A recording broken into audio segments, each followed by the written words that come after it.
Continuamos en línea de 5 y vamos a hablar sobre el tercer tema, la histórica clasificación de San Lorenzo de Almagro a su primer final en la Copa Libertadores del año 2014.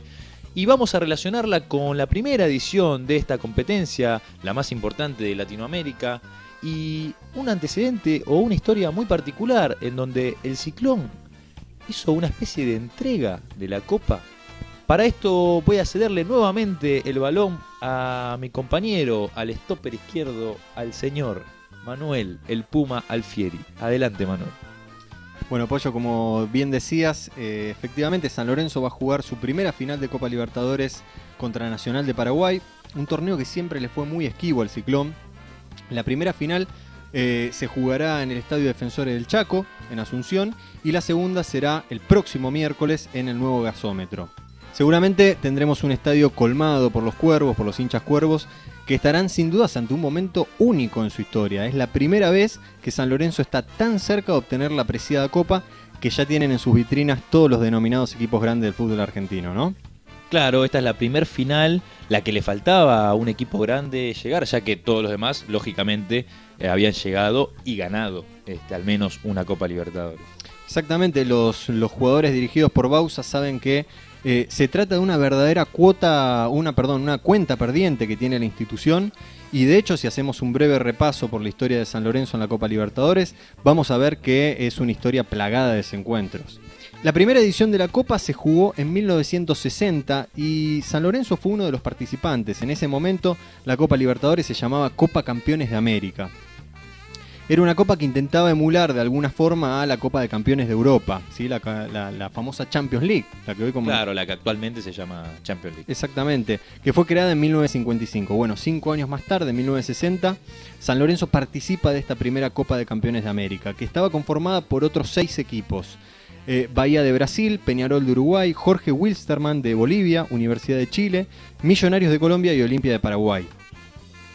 Uno de los impulsores de esta Copa de Campeones americana fue el dirigente uruguayo Washington Cataldi, que fue presidente de Peñarol en 2 periodos, entre el año 1973 y el 84 y entre el 90 y el 92. Cataldi fue uno de los dirigentes que más insistió para realizar la Copa. Su sueño era ver a Peñarol jugando con los equipos europeos por un título intercontinental. Un sueño que después pudo concretar, obviamente, ¿no? Peñarol, uno de los grandes ganadores de la Copa Libertadores. Cataldi murió en 1996, pero en una entrevista en la que se refirió al torneo que impulsó, dijo lo siguiente: fuimos precursores al empujar la Copa Libertadores, primero con los campeones en 1960 y luego sumando a los subcampeones a partir del 66. Se dijo por aquellos años que esto era una maniobra para asegurarnos permanentemente la presencia de los 2 grandes uruguayos en el torneo, lo que de alguna manera era verdad, decía Cataldi, pero no era el único fundamento. Yo me encargué personalmente de recorrer toda Sudamérica para convencer a los dirigentes de que para mantener vivo el torneo había que jugar 20 equipos en lugar de hacerlo con 10. El tiempo me dio la razón, dijo en su momento Cataldi. Un visionario realmente, sin duda, porque estaba en una época en la que casi nadie lo escuchaba, y estamos hablando de una primera Copa Libertadores, Copa Campeones de América con 7 equipos nada más. La visión de los dirigentes de Peñarol se contrapuso totalmente a la de los dirigentes de San Lorenzo, que en aquel momento no vieron la importancia que tendría el certamen a futuro. La ceguera fue tal que el presidente del club argentino, que en ese momento era Alberto Bove, frente a la posibilidad de jugar en semifinales un desempate en cancha neutral con Peñarol en esa misma Copa de 1960, prefirió vender en 50.000 pesos la posibilidad a los uruguayos para que el tercer partido que disputaran, después de haber disputado una ida y una vuelta, como había terminado en empate, había que jugar un tercer partido, vendieron por 50.000 pesos la posibilidad de que la vuelta se juegue en el Centenario. Es decir, que el local sea Peñarol. Que Peñarol sea, en esta definición, 2 veces local. En la ida y en el tercer partido. Claro, cabe destacar este pequeño detalle que capaz para los más jóvenes es un poco raro. En ese entonces se había un empate en los primeros 2 partidos.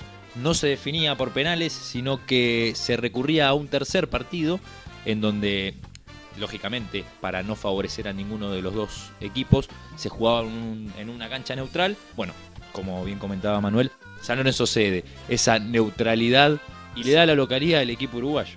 Exactamente, se estaba discutiendo si el tercer partido en cancha neutral se jugaría en Venezuela o en algún otro país latinoamericano. Bueno, finalmente San Lorenzo dio la posibilidad de que el tercer partido se juegue en el Centenario. ¿Y cuál fue el resultado? Bueno, el equipo de Boedo perdió 2-1 y de ese modo comenzó una larga historia de desencuentros entre San Lorenzo y el máximo torneo continental de clubes de América. Pero si te parece, contamos un poco, Pollo, lo que pasó a lo largo de esa copa. Bueno, San Lorenzo tenía en su equipo a figuras como Alene Sanfilippo y Abollo. Sanfilippo, de hecho, fue uno de los goleadores de aquella copa del año 60. El primer partido que disputó San Lorenzo fue contra Sporte Bahía, el 20 de abril, en cancha de Huracán de 1960, ante apenas 10.000 personas. La revancha se disputó el 3 de mayo en Bahía, en el estadio Fonte Nova, y el conjunto brasileño se impuso por 3-2. Pasó San Lorenzo y jugó las semifinales, ya ante 55.000 personas. Esta semifinal que hablábamos con Peñarol. Bueno, el primer partido lo igualaron 1-1 en el Centenario. La revancha fue en cancha de Huracán, no en cancha de San Lorenzo, en cancha de Huracán, y terminó 0-0. Como te decía anteriormente, después de muchas negociaciones, se manejó la posibilidad de jugar en Venezuela, de la posibilidad de jugar en Asunción, en Santiago de Chile. Finalmente, los dirigentes argentinos aceptaron jugar en Uruguay a cambio de 50.000 pesos y el partido de desempate se jugó el 29 de mayo en Montevideo con triunfo de Peñarol, como decíamos anteriormente, 2-1. Finalmente, Peñarol se consagra campeón de la Copa Libertadores, la primera copa que se jugó, así como Uruguay fue el primer campeón de la Copa del Mundo. Bueno, Peñarol fue el primer campeón de la Copa Libertadores después de ganarle 1-0 y empatar 1-1 con Olimpia. De ese modo, San Lorenzo experimentó su primera frustración de tantas que le depararía en el futuro la Copa Libertadores. Y lo que terminaría llamándose, para los hinchas mismos de San Lorenzo, la obsesión. Exactamente, la obsesión de San Lorenzo que en años siguientes el club estuvo muy cerca de volver a conseguir una final, pero bueno, nunca se pudo dar. Pasó en el año, por ejemplo, 1973, en el que participaron en la Copa Libertadores de aquel año, participaron 19 equipos divididos en 5 grupos y donde solamente el líder de cada grupo accedía a la fase siguiente. El ganador de la Copa fue Independiente, pero San Lorenzo tuvo una muy buena performance, salió primero en su grupo por delante de los bolivianos de Jorge Wilstermann, River y Oriente Petrolero. En aquella edición del año 73, los líderes de los 5 grupos formaron 2 nuevos grupos formados por 3 equipos cada uno. Obviamente eran 5, faltaba un sexto equipo para hacer 3 y 3, y ese equipo fue Independiente, que había sido campeón de la Copa Libertadores en el año 1972, y así quedaron conformados los 6 finalistas, ¿no? San Lorenzo compartió el grupo con Independiente y quedó segundo. El rojo logró 5 puntos, mientras que los cuervos, que habían empatado 2-2 con Independiente y luego perdieron 1-0, solo 4. Así San Lorenzo quedó fuera de la final que terminaron jugando Independiente y Colo-Colo. El rojo salió campeón una vez más y logró su cuarta copa ya en el año 73. En el año 1988 participaron 21 equipos, ¿sí?, en la Copa Libertadores de aquel año. Y San Lorenzo volvió a tener una destacada participación y estuvo muy cerca de llegar a la final, pero finalmente no se dio. La Copa estuvo en esta ocasión dividida en 5 grupos, en cada uno de ellos participaron 2 equipos de cada país, representados por el campeón y el subcampeón. San Lorenzo jugó en el grupo 2, que integraba junto a Newell's, y los ecuatorianos, Barcelona de Ecuador y un equipo llamado Filan Banco. Luego de jugar con Guaraní Fútbol Club, con el equipo brasileño, San Lorenzo pasó a cuartos de final y jugó con el temido Peñarol, en su momento uno de los equipos más importantes de Sudamérica, al que le ganó 1-0 en el global después de empatar en Montevideo y de ganar en Buenos Aires. En las semifinales, una de las barreras que tuvo históricamente el Ciclón en esta copa, en esta importante Copa Sudamericana, en las semifinales se volvió a encontrar con el equipo de Argentina que había enfrentado en la fase de grupos, es decir, con Newell's.